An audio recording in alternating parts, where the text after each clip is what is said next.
Avis vascular centre మన దేశంలోనే the best varicose vein hospital. Sitaramaraju గురించి నాకు ఇంకా కొన్ని ప్రశ్నలు ఉన్నాయి. దానికంటే ముందు కాస్త ముందుకెళ్తే మోసగాళ్ళకి మోసగాడు తర్వాత కృష్ణ ఆల్మోస్ట్ సూపర్ స్టార్, అంటే ఇంకా ఆయనకు తిరుగులేని స్థానం వచ్చేసింది. అలాంటి సమయంలో తన కోసం రాసుకున్న స్క్రిప్ట్, తను డబుల్ యాక్షన్లో చేసుకోవాలనుకున్న స్క్రిప్ట్, దేవుడు చేసిన మనుషులు, దాంట్లోకి ఎన్టీఆర్ని ఎందుకు తీసుకున్నారు?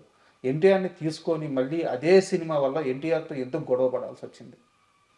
ఎన్టీఆర్ అంటే ఇప్పుడు పొన్నెంటి కాపురం నెక్స్ట్ కృష్ణ గారు రామారావుని ఎప్పుడు అభిమానించేవాడు ఫస్ట్ నుంచి. ఎప్పుడైనా మోసగాడు సినిమా ఆయనకు చూపించారు. చూపించినప్పుడు రిలీజ్ ముందు ప్రొజెక్ట్ ప్రివ్యూలు వేసే టైం ఆ రోజులు, ఇప్పుడు ఎవరు చూడలేదు కానీ ఆ రోజులు సినిమా చూసి చాలా బాగుంది బ్రదర్, బాగా చేసావు, కానీ ఒక సెక్షన్ ఆఫ్ ఆడియన్స్ మిస్ అవుతావేమో సినిమాకి అన్నారు. కానీ లేడీస్ సెక్షన్ ఆయన చెప్పినట్టే లేడీస్ సెక్షన్ మిస్ అయ్యాము దాంట్లో. మోసగాడు రాలేదు. పిక్చర్ హిట్ బాగా ఆడింది, అన్నీ ఉన్నాయి. ఆ ఉద్దేశంతోనే నెక్స్ట్ ఏదైనా ఫ్యామిలీ సినిమా చేద్దామని 12 కాపురం చేసాం. 12 కాపురం ఆల్ సెక్షన్స్ లేడీస్ మాస్ అందరి హిట్ అయినప్పుడు ఆయన 100 days ఫంక్షన్కి చీఫ్ గెస్ట్గా పిలిస్తే బెజవాడ వచ్చారు. అక్కడ థియేటర్లోనే కృష్ణ గారు మీతో సినిమా చేయాలని ఉంది బ్రదర్ అంటే అన్నగారంటే ఆయన వెంబటే అక్కడ స్పాంటేనియస్గా అనౌన్స్ చేశాడు, నేను నెక్స్ట్ పద్మాలయలో కృష్ణ గారు సినిమా చేస్తున్నాను, కృష్ణ సినిమా అని. ఎన్టీఆర్ ఆ తర్వాత ఏదో ఆంధ్ర స్టేషన్ గొడవలో ఆంధ్ర ఈయన సపోర్ట్ చేయటం, వాళ్ళు విభేదించడం, ఆంధ్ర ఎయిర్ స్టేషన్ సపరేట్ జయ ఆంధ్ర మూమెంట్ ఆయన సపోర్ట్ చేసి హంగర్ స్ట్రైక్ ఒక రోజు మెటాస్ పానల్ పార్టీలో కూర్చొని గవర్నర్ రిప్రజెంటేషన్ ఇచ్చి డొనేషన్స్ అన్ని కలెక్ట్ చేసి రైస్ పంపించాము. కృష్ణ గారు సపోర్ట్ చేశారని జయాంధ్ర ఉద్యమానికి ఆయన ఎన్టీఆర్ గారు. బట్ నేను అడుగుతుంది సార్, అప్పుడు దేవుడు చేసిన మనుషులు చేద్దాం అనుకొని కథ హనుమంతరావు తయారు చేశారు. ఇద్దరు కలిసి ఆ ఫంక్షన్ రోజు 12 కాపురం ఫంక్షన్ రోజు తయారు చేసాం. ఆయన చేస్తాను చేయట్లేదు అనే ఉద్దేశంతో ఇంకో పిక్చరు ఏదో ప్లాన్ చేసాం. ఇప్పుడు ఆయన సడన్గా చేస్తానన్నారు. ఏమంటే సింగిల్ షెడ్యూల్లోనే చేసాం 45 daysలో సినిమా. ఎప్పుడు అవైలబుల్ ఆర్టిస్ట్ అనేది తప్ప పలానా ఆర్టిస్టు ఉంటేనే సినిమా లేకపోతే లేదు అనేది లేదు. అండ్ డేట్స్ ప్రకారం ముందు జమున గారు హీరోయిన్ అనుకున్నాం, డేట్స్ అడ్జస్ట్ కాకపోతే జయలలిత గారిని తీసుకున్నాం. అట్లా జరిగింది సినిమా. అది 100 days ఫంక్షన్ అయినాక దాంట్లో 100 days ఫంక్షన్ కాదు, మన రిలీజ్ అయిన పాటల పుస్తకాల్లో మా రాబో చిత్రం అల్లు సీతారామరాజు అని వేసాం. నెక్స్ట్ సినిమా ఆ రోజులు అది అలవాటు. ఆయన కూడా చేసి మా పాటల పుస్తకంలో వేసాడు మా రాబో చిత్రం అల్లు సీతారామరాజు అని. అప్పటికి ఎన్ని ఏళ్ళ క్రితం సార్? 11 years క్రితం. వాడు తీరా అప్పటి నుంచి వేరే మేము పోటీగా తీస్తున్నామని చెప్పి ఆయన ఫంక్షన్ కూడా రాలేదు. దేవుడు చేసిన 100 days ఫంక్షన్. కరెక్ట్, అదే సార్ నా క్వశ్చన్. ఫంక్షన్కి రాలేదు. తర్వాత అయిపోయింది, అది తీద్దాం అల్లు సీతారామరాజు చేయటం అంటే ఆయన పిలిచి ఏదో మాట్లాడటం. ఇప్పుడే పిల్లలు పైకి వస్తున్నారు,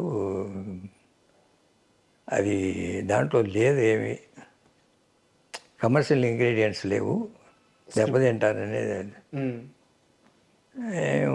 అంటే మేము రాసుకున్న స్క్రిప్ట్లో ఉన్నాయి కమర్షియల్ ఇంగ్రీడియంట్స్, మీరు రాసుకున్న స్క్రిప్ట్ మాకు తెలియదు కదా, మీరు ఇప్పటికీ తీస్తానంటే మేము మానేస్తానని కూడా కృష్ణ గారు అన్నారు. ఆయన లేదు దాంట్లో ఏమీ లేదని చెప్తున్నాను కదా, ఇంకేదైనా సినిమా తీసుకోండి, కావాలంటే కలిసేద్దాం లేకపోతే తీసుకోండి అని. అది కరెక్ట్ కాదు, మన స్క్రిప్ట్లో మన నమ్మకం ఉందని మేము ప్రొసీడ్ అయిపోయాం. ఒక హిస్టరీ అంటే ఇది మీరు చాలా దగ్గరలో చెప్పలేదు, బట్ నేను అనుకుంటున్నాను అంటే తెలుగు సినిమా ఇండస్ట్రీలో అత్యధిక రెమ్యునరేషన్ ఇచ్చి కృష్ణ గారితో సినిమాలు తీయడానికి చాలామంది నిర్మాతలు ముందుకొచ్చారు, ఇచ్చారు. అని చెప్తారు, నిజమేనా? అత్యధిక ఏముంది అప్పుడు ఉన్న టాప్ రెమ్యునరేషన్స్ ఉండే వాటిలో ఈయన ఒకడు. ఉమ్, సౌత్ అని కాదు, తెలుగు. ఉమ్, తమిళ్లో పెద్దగా అప్పటికి ఎంజీఆర్ గారు పైకి వెళ్ళిపోయారు చాలా. సార్. తెలుగులో ఉన్నంత వరకు టాప్ రెమ్యునరేషన్సే ఉన్నాయి. అప్పటికి కృష్ణ గారికి, సోమన్ బాబు గారికి, రామారావు గారికి, నాగేశ్వర గారికి ఆల్మోస్ట్ మొరార్లెస్ ఒకటే ఉండేవి. ఉమ్, అంతకుముందు సెకండ్ గ్రేడ్లో ఉండేవాళ్ళు ఈక్వల్. అల్లూరి సీతారామరాజు తర్వాత ఆల్మోస్ట్ నెంబర్ 1 ఇంకా.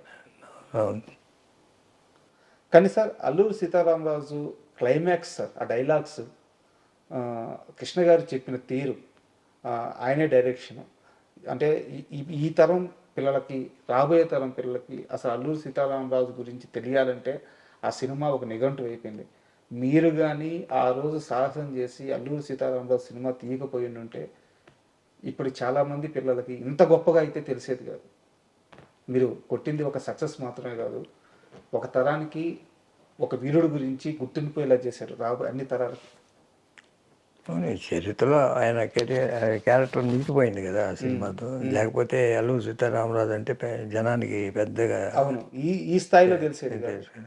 దానికి చాలామంది ఫ్రెండ్స్, భీమవరం రాజులు వీళ్ళందరూ కలిసేటప్పుడు మాటల్లో అంటుంటారు, ఆయన సినిమా తీయకపోతే ఆయన చరిత్ర అక్కడితో ఆగిపోయేదేమో, తెలిసేది కాదు భావితరాలు. కానీ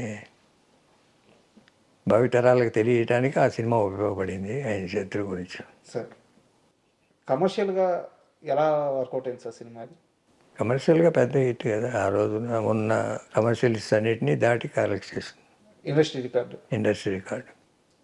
సో అంత కష్టపడి, అంత ఇష్టపడి, అంత మొండిగా సినిమా తీశారు కదా సార్ అల్లూరి సీతారామరాజు. సినిమా అంత పెద్ద హిట్ అయిన తర్వాత కృష్ణ గారి రియాక్షన్ ఏంటి? ఏం మాట్లాడారు మీతో? హ్యాపీగా, అంటే మాకు ఒక డౌట్ ఉంటే కదా, సినిమా స్టార్టింగ్ రోజు నుంచి సినిమా ఫినిషింగ్ దాకా డౌట్ లేదు. రిలీజ్ అయినప్పుడు డౌట్ లేదు, రిలీజ్ అయినప్పుడు థియేటర్లో చూసినప్పుడు డౌట్ లేదు. ఎప్పుడైనా మేము అనుకున్న దానికన్నా ఇంకా బెటర్ అయిందేమో అనే ఫీలింగే తప్ప ఎక్కడ ధైర్యపడింది లేదు. ఈ మొత్తం ప్రాసెస్లో విజయ నిర్మల గారితో సినిమాలు స్టార్ట్ అయిన ఆ సీజన్, విజయ నిర్మల గారి ఎంట్రన్స్ కృష్ణ గారి లైఫ్లోకి వచ్చిన తర్వాత, ఆయన పూర్తిగా ఆయన వ్యక్తిగత నిర్ణయం. కానీ ఆయన పక్కన ఉంటున్న తమ్ముళ్ళుగా మీరు ఎలాంటి డిసిషన్స్ తీసుకున్నారు? దాన్ని ఎలా హ్యాండిల్ చేశారు? ఎంత సున్నితంగా హ్యాండిల్ చేశారు? అది ఎప్పుడూ కాంట్రవర్సీ చేసుకోలేదు, అది ఆయన వ్యక్తిగత నిర్ణయం. అంతేగాని ఆయన ఫ్యామిలీని ఏమి నెగ్లెక్ట్ చేయలేదు. అది సార్ నిర్ణయం అయిపోయినాక చేసుకున్నారు. మామూలుగా మా వదిన ఇందిరాదేవితో కానీ పిల్లలతో కానీ అందరూ బాగా మెయింటైన్ చేసేవారు కార్డియల్ రిలేషన్. శ్రీరామ గారితో అది దాంపత్య జీవితం కన్నా ఓ స్నేహభావంతోనే ఉండేది ఎక్కువ. దాంపత్య జీవితం అంతా ఇందిర గారితోనే. తర్వాత మహేష్ బాబు పుట్టిన ప్రియ, ఈ దాంపత్య జీవితం అంతా వీటితోనే గడిపారు. సార్, అయితే ఆ సమయంలో ఇదంతా అల్లరి కాకుండా చాలా సున్నితంగా జరిగిపోవడానికి ప్రధానమైన కారణం మీ అమ్మగారు అంటారు, నిజమేనా? మా అమ్మగారు ఎలా హ్యాండిల్ చేశారు ఆ సిచ్యువేషన్? అందరికీ నచ్చ చెప్పారు, ప్రాబ్లమ్స్ రాకుండా.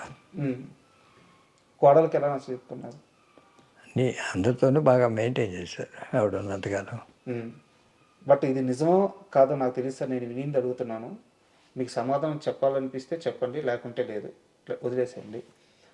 ఫ్యామిలీ మొత్తం మీద హనుమంతరావు గారు మాత్రం ఈ విషయంలో కాస్త ఎక్కువ అపోజ్ చేశారు. తర్వాత అన్న మాటకి ఎదురు చెప్పలేక, అన్న నిర్ణయానికి ఎదురు చెప్పలేక ఆయన మౌనం వహించారు అంటారు, నిజమేనా?